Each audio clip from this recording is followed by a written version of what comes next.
어제 뉴스를 보는데 권총을 든 강도를 돌려보낸 한 소녀의 이야기가 보도되었습니다. 현지 시각으로 지난 17일 파키스탄에 있는 어느 작은 상점에 권총을 든 강도가 들어왔어요. 당시 가게 안에는 상점의 주인인 아빠와 4살 정도 돼 보이는 어린 딸뿐이었죠. 강도가 이 아빠를 권총으로 위협하고 주먹으로 때리면서 현금과 휴대전화를 빼앗았습니다. 그런데 그때 옆에 있던 어린 딸이 손에 쥐고 있던 막대 사탕을 강도에게 내민 거지요. 순간 강도가 얼어붙은 것처럼 멍하니 그 소녀를 바라보더니 그 아이의 머리에 입을 맞추고는 빼앗았던 돈과 휴대전화를 도로 내려놓고 상점을 나가더라고요. 이 영상이 공개되자 온라인상에서는 어린아이의 순수함이 폭력을 멈추게 했다는 반응이 이어졌어요. 아마 그 꼬마 소녀는 자기에게 가장 소중한 막대 사탕을 주면 강도가 아빠를 때리지 않을 거라고 생각했나 봐요. 또 강도에게도 고만고만한 자녀가 있었겠죠. 그래서 마음이 울컥했나 봅니다. 저는 그 뉴스를 보면서 우리가 하나님 마음을 감동시켜 드리는 것도 마찬가지겠구나 하는 생각이 들었어요. 이 어린 소녀와 같은 마음을 갖는 거죠. 여러분에게 가장 귀하다고 생각하는 것, 그거를 하나님께 내려놓는 거예요. 구약에 기록된 재물에 대한 규례를 가만히 보면요, 그 기준이 까다롭기 그지없어요. 얼룩이 있어서도 안 되고 상처가 있어서도 안 되고 저는 것도 안 됩니다. 연수도 정해주실 때가 있어요. 어차피 제단에서 다 태워버리잖아요. 태워버리면 얼룩진 거나 얼룩 안 진 거나 뭔 차이가 있습니까? 그런데 하나님 왜 그런 규례를 주셨을까 생각해 보신 적 있나요? 우리 눈에 보기에 좋은 것이 하나님 눈에 보기에도 좋은 것이기 때문이에요. 집에서는 귀하고 화려한 것만 쓰면서 하나님을 위해 쓰는 거는 싸고 오래가는 게 좋다고 생각하면 절대 안 된다는 거예요. 여러분, 싸고 좋은 거 없어요. 가장 귀한 것을 드리는 그 마음을 하나님은 귀하게 받으신다고요. 그래서 오늘 본문 말씀은 하나님께 진짜 감사하는 사람이 반드시 가져야 하는 태도가 무엇인지를 선명하게 말해주고 있습니다. 하나님께 진심으로 감사하는 사람에게 하나님은 반드시 갚아주시기 때문에 실은 감사에 대한 바른 태도를 갖는 게 결국은 누가 잘 되는 길이에요? 내가 복받고 내가 잘 되는 거예요. 본문 29절을 보면 너희가 여호와께 감사 제물을 드리려거든 너희가 기쁘게 받으심이 되도록 드릴지며 이렇게 말씀하고 있잖아요.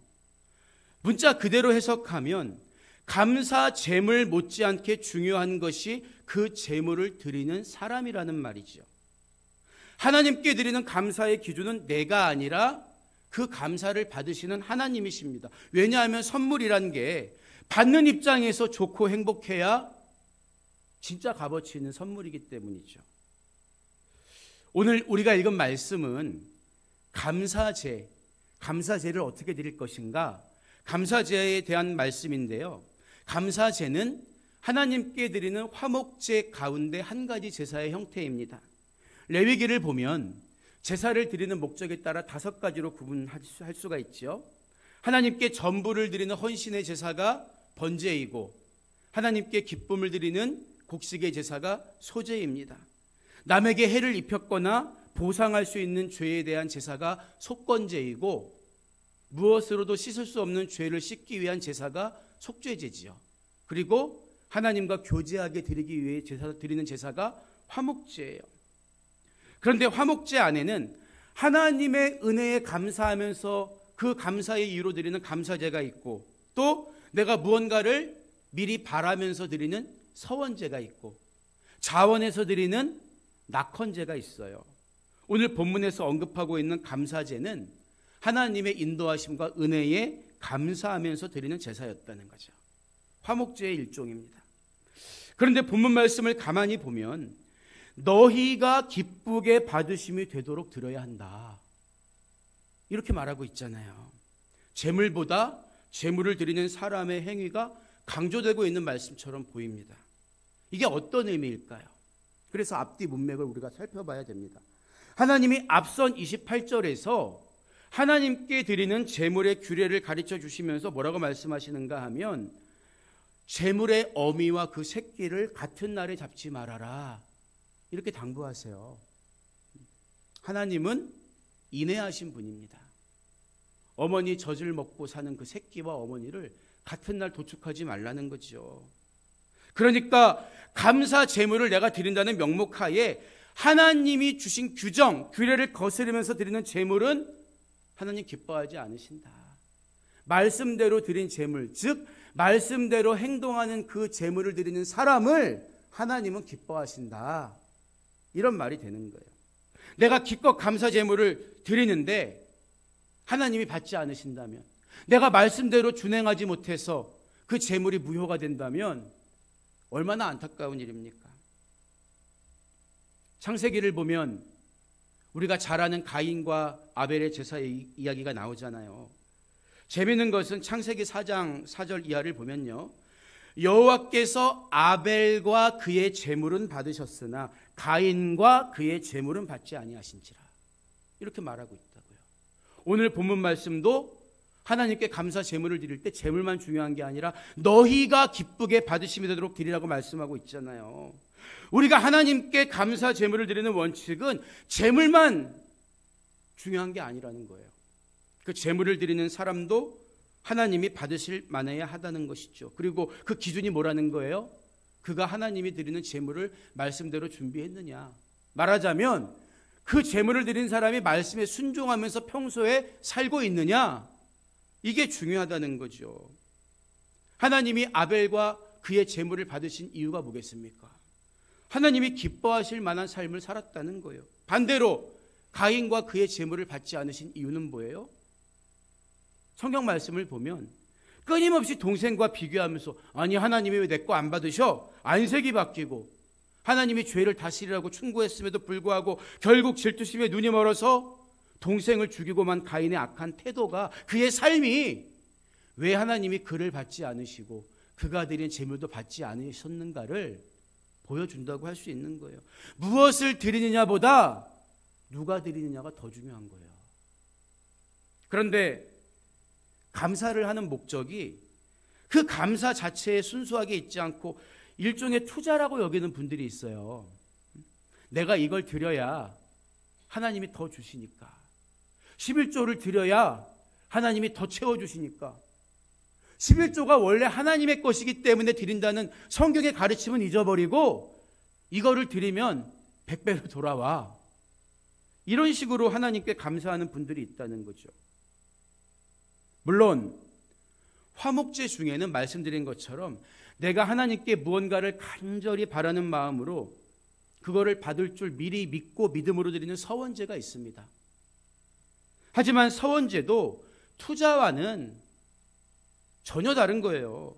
투자가 뭡니까, 여러분? 돈을 투자하는 그 사람의 도덕성, 인격, 인성 중요하지 않아요. 내가 베팅한 만큼 확실히 얻어내는 게 투자의 목적이잖아요. 그러나 하나님은 인격이십니다. 우리가 그분의 뜻과 그분의 말씀과 상관없이 살면서 그냥 지극정성으로 베팅만 하면, 많이 드리기만 하면 다 잘되게 해주시는 그런 분이 아니라는 거예요. 그건 일종의 기복신앙이죠. 서원제는 그렇게 드리는 게 아닙니다. 하지만 성경에는 잘못된 서원으로 인해 말할 수 없는 슬픔을 겪은 사람이 있잖아요. 사사기에 나오는 입다란 사람입니다. 입다는 기생의 아들이었습니다. 요즘 말로 얘기하면 출신 성분이 안 좋은 흙수저 중에 흙수저예요. 그래서인지 사람에게 인정받고 명예를 얻는 것을 갈망했죠. 그래서 암몬과의 전쟁에 승리하기 위해서 하나님께 무리한 서원 기도를 드려요. 사사기 11장 31절을 보면 내가 암몬 자손에게서 평안히 돌아올 때에 승리하면 누구든지 내 집 문에서 나와서 나를 영접하는 그는 여호와께 돌릴 것이니 내가 그를 번제물로 드리겠나이다. 그런데 그가 과연 전쟁에서 승리하고 돌아왔을 때 누가 제일 문을 열고 뛰쳐나와서 입다를 환영합니까? 그의 외동딸이었잖아요. 하나님은 아브라함의 믿음이 어디까지 도달했는지 시험하기 위해서 이삭을 바치라고 하신 적은 있지만 실제 사람 제물을 받으신 적이 없어요. 사람 제물 드리는 가나안의 풍습을 가증히 여기셨습니다.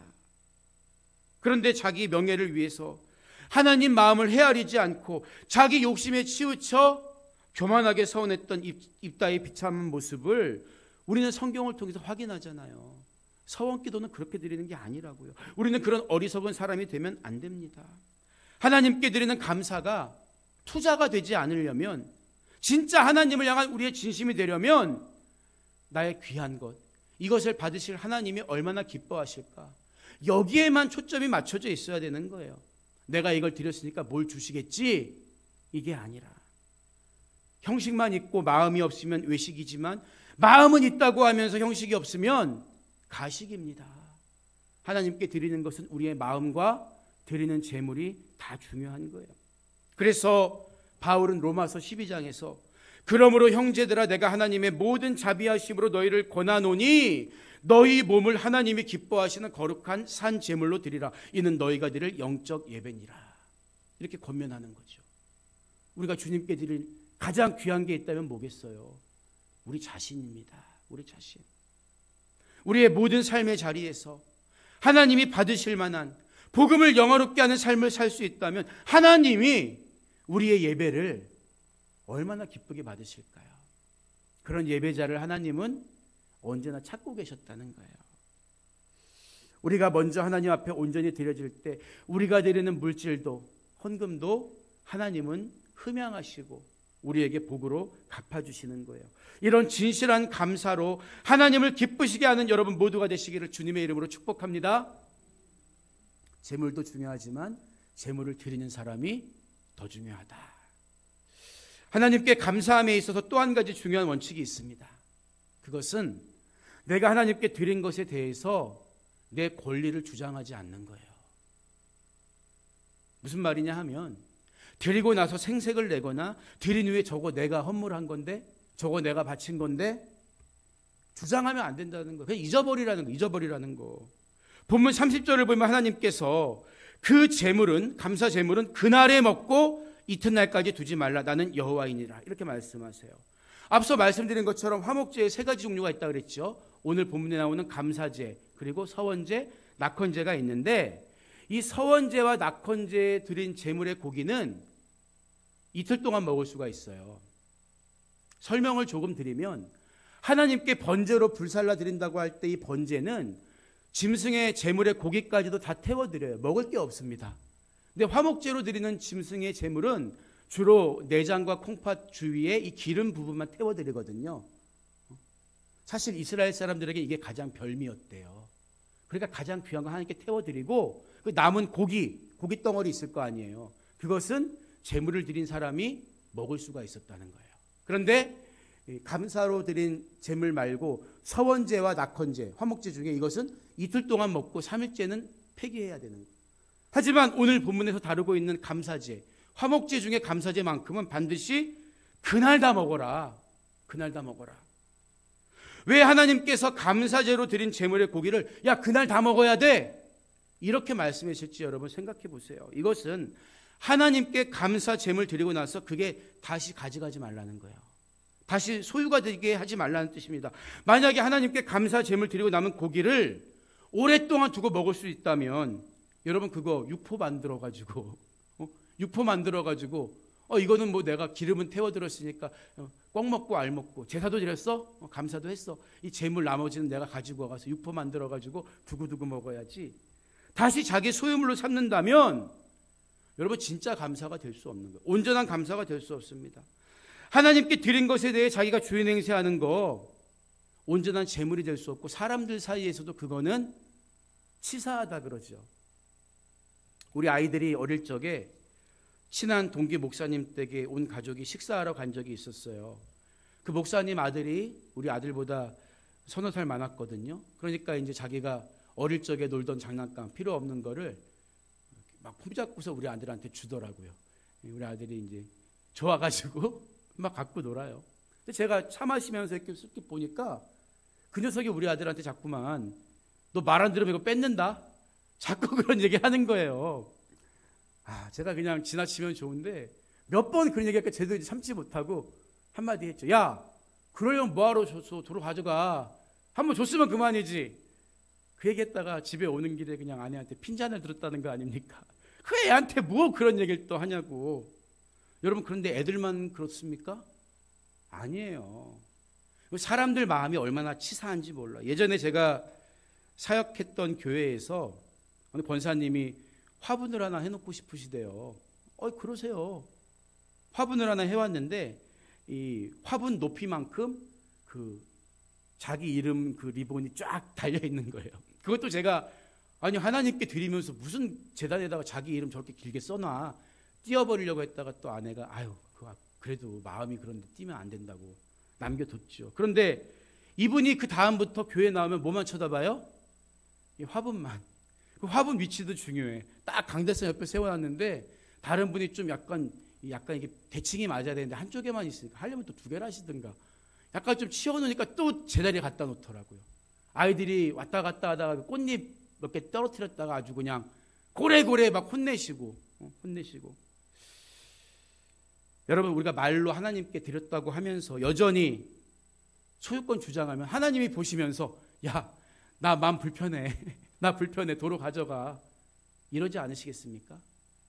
하나님이 화목제물로 바친 고기, 특별히 감사제물로 바친 고기 그날 다 먹어 치우고 없애. 제물에 흔적을 남기지 마라. 이런 마음일 거예요. 더구나 레위기 7장 18절을 보면요.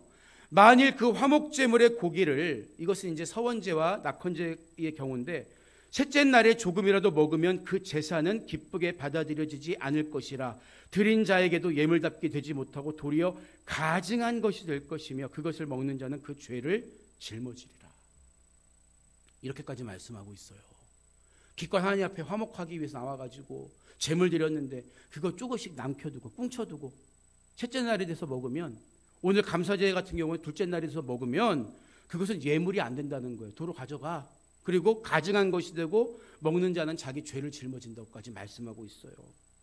하나님께 감사로 드렸다고 하면서 계속 저거 내가 드린 건데 내 건데 자기 것으로 남겨두게 되면 하나님은 도로 가져가. 필요 없어. 이렇게 말씀하신다는 거죠. 도리어 자기 죄를 짊어지게까지 된다는 거예요. 여러분 악한 사탄이 하는 일이 바로 이런 거예요. 아주 작은 데서부터 하나님과 우리 사이를 갈라놓습니다. 처음에는 하나님께 소 한 마리 바쳐야지 감사한데 양 바쳐야지 염소라도 바칠까? 이런 마음이었는데 드렸던 재물 흔적을 계속 남겨두면요 슬그머니 저거 남은 고기 저거 내가 가져가야 되는데 야 떡을 이렇게 많이 해왔는데 나는 하나도 못 가져가네? 그런 마음이 우리 속에 있다는 거예요. 여러분 사도행전 5장에 나오는 아나니아와 삽비라 보세요. 그들 부부가 처음에는 땅을 팔아서 바칠 수 있는 믿음 가지고 있었습니다. 그런데 그걸 돈으로 바꿔서 쓱 쥐고 있으니까 뭐가 생겨나요? 욕심이 생겨나잖아요. 그래서 결국에는 차라리 바치지 않은 것만 못한 결과를 초래합니다. 이게 인간의 약함이고 인간의 모습이라는 거예요. 그러니까 하나님께 드린 게 있다면 깔끔하게 드리고 끝나는 거예요. 잊어버린 거예요. 저거 내가 해놓은 건데. 우리 원로 목사님도 그런 말씀 하시더라고요. 강대상 뒤에 쇠로 십자가 해놨는데 강대상 뒤에 쇠 십자가가 웬 말입니까? 시골 교회에. 나중에 이제 하다 안 돼서 나무 십자가로 바꿨더니 그거 봉헌한 중직 아들이 와가지고 그 쇠 십자가를 그냥 들고서 가버렸대요. 이게 뭡니까 여러분? 하나님께 드린 거는 드리고 끝나는 거예요. 여러분 생각해 보세요. 그런데 여러분이 만약에 하나님께 감사제로 소 한 마리 바쳤는데 그거 어떻게 다 먹을 수 있어요? 혼자서 간단합니다. 나눠 먹으면 돼요. 나눠 먹으면. 우리에게 로마의 휴일이라는 영화로 잘 알려진 오드리 헵번이라는 여배우가 있잖아요. 젊은 시절에도 매우 아름다웠지만 노년의 유니세프 친선대사로 활동하면서 인류애를 실천한 그녀의 모습은 나이가 들수록 더 기품이 있어졌죠. 그래서 사람들은 오드리 헵번을 가리켜서 배우 시절엔 공주였고 노년 시절엔 천사였다, 이런 찬사를 했다고 해요. 오드리 헵번이 샘 레빈슨이라는 시인의 세월이 검증해준 아름다움의 비결이라는 시를 인용하면서 자녀들에게 유언처럼 들려준 말이 있어요. 아름다운 입술을 갖고 싶으면 친절한 말을 하라. 사랑스러운 눈을 갖고 싶다면 사람들에게서 좋은 점을 찾아라. 날씬한 몸매를 갖고 싶으면 사람들과 음식을 나누라. 여러분, 그렇습니다. 큰 재물을 드렸을수록 더 많은 사람들과 나누면 그날 다 먹을 수 있는 거예요. 하나님은 그걸 염두에 두시고 그날 다 먹어야 해, 이 말씀하신 거죠. 그래서 제사법을 연구해 보면 속죄제와 속건제 일부를 제외하고 대부분의 경우 하나님은 수컷을 제물로 드리라고 하셨는데, 감사제에서만은, 감사제만큼은 수컷, 암컷 구분 없이 드릴 수 있으면 드려. 그리고 나눠 먹어. 하나님이 이렇게 말씀했다고요. 암수 구별이 없는 제사가 화목제입니다. 하나님이 왜 그렇게 말씀했을까요? 조건 없이 우리와 화목하기를 원하셨기 때문 아니겠습니까? 사람들 사이에 화목하기 위해서도 마찬가지예요. 상대의 입장을 이해하고 받아들이는 게 중요하지, 조건을 하나, 두 개, 세 개, 네 개 걸면서 이래야 네가 나를 받아들일 수 있을 거야, 이래야 우리는 하나가 될 수 있어, 화해가 안 됩니다. 하나님은 수컷이 생명의 기원이기 때문에 제사에 수컷을 드리라고 말씀했지만 화목제만큼은 조건 없이 누구든지 어떤 제물이든지 갖고 와서 나와 화목하자 말씀해 주신 거예요. 사람 사이에서도 이런 조건 저런 조건 내걸면 화목이 안 됩니다. 하나님이 인간을 배려하신 거예요. 그래서 화목제만큼은, 감사제만큼은 암컷 수컷 구별 없이 드리도록 허락하신 것입니다. 하나님이 감사제에 드린 고기를 그날 다 먹어야 한다고 말씀하신 이유도 나누라는 데 있는 거예요. 하나님과 화목하기 원한다고 하면서 이웃과 불화하면 안 됩니다. 하나님과의 화목을 통해 이웃과도 화목하게 지내는 게 화목제의 정신이기 때문입니다. 그래서 하나님은 감사의 제물로 드린 고기를 그날 다 먹고 제물의 흔적을 남기지 말라고 말씀하신 거예요. 하나님과 화목을 말하면서 이웃과 다투거나 혼자만 쌓아두고 사는 사람은 하나님의 평화와는 거리가 먼 사람입니다. 하나님과 화목하고 이웃에게 그 평화를 흘려보내는 사람, 하나님은 그 사람의 삶을 더욱 기름진 복으로 채워주시는 거예요. 오늘 말씀을 마무리합니다. 시골 어느 마을에 믿음이 좋은 권사님 부부가 살고 있었대요. 하루는 소가 송아지를 낳았는데 쌍둥이를 낳은 거예요. 아내 권사님이 좋아서 이야기합니다. 여보, 송아지를 2마리나 낳았으니까 1마리는 하나님께 드리는 게 어떨까요?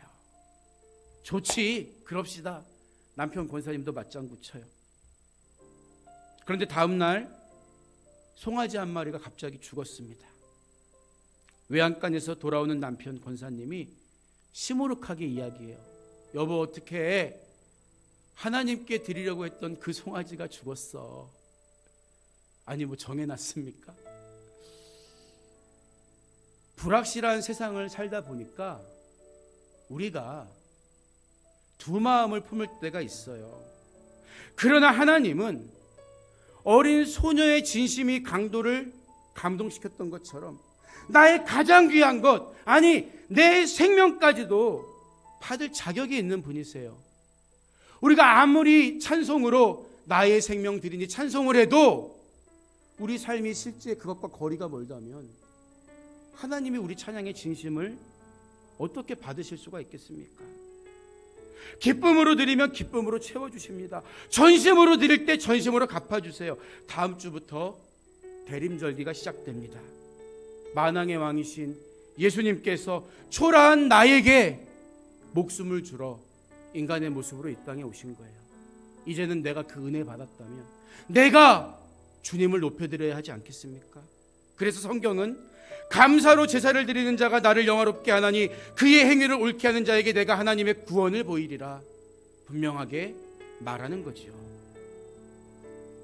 이미 드린 것은 잊어버리고 재물의 흔적을 남기지 않는 진정한 감사의 삶만이 우리 하나님을 영화롭게 하는 삶입니다.